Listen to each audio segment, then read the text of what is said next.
Begin by weighing out about 2 grams of the zinc sulfate. You will dissolve it in just a small amount of water, about 2 or 3 milliliters. Stir and dissolve as much of this as you can. It probably won't all dissolve, and then take it to the hood.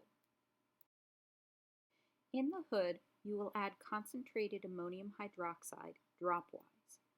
As you add it, initially you will form a thick, white, pasty material.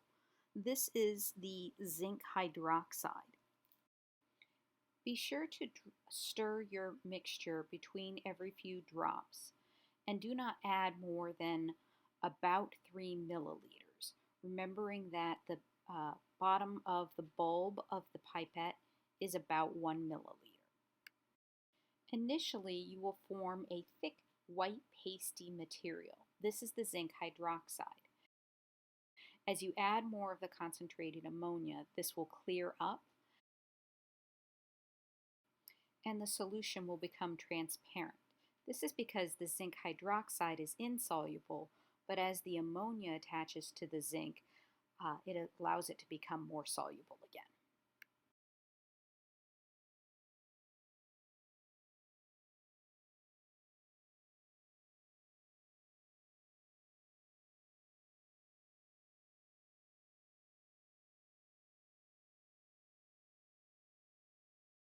To prepare the ammonium tetrafluoroborate, you need to add a few milliliters of the 2 molar ammonium hydroxide. Remember, this is not the concentrated ammonium hydroxide.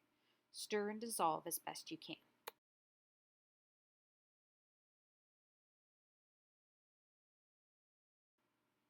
Combine the two mixtures in the hood and then stir. And you may not see much of a precipitate forming, as the precipitate is fairly, has the same refractive index as the solution does, and so it looks like there's not much there.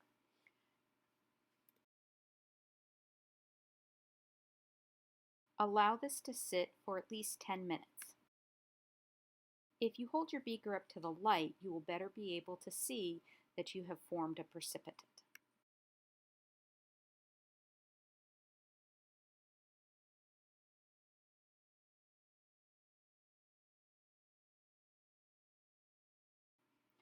Filter your product using a Buchner funnel and suction filtration.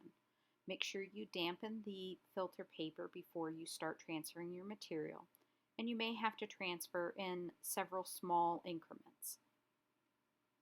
Rinse out the beaker with some a small amount of deionized water, and then wash the product with the acetone. You should only need about 5 milliliters of the acetone. Allow the suction to continue for a few minutes so that you can have a dry product.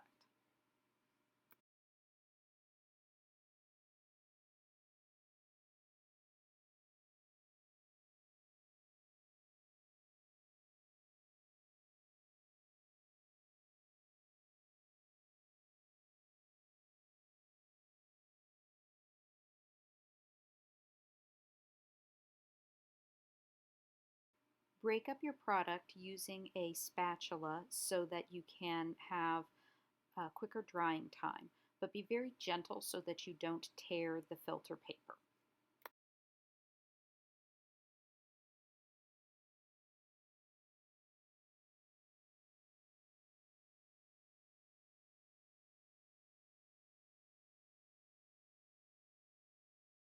Finally, weigh your product on a pre-weighed watch glass.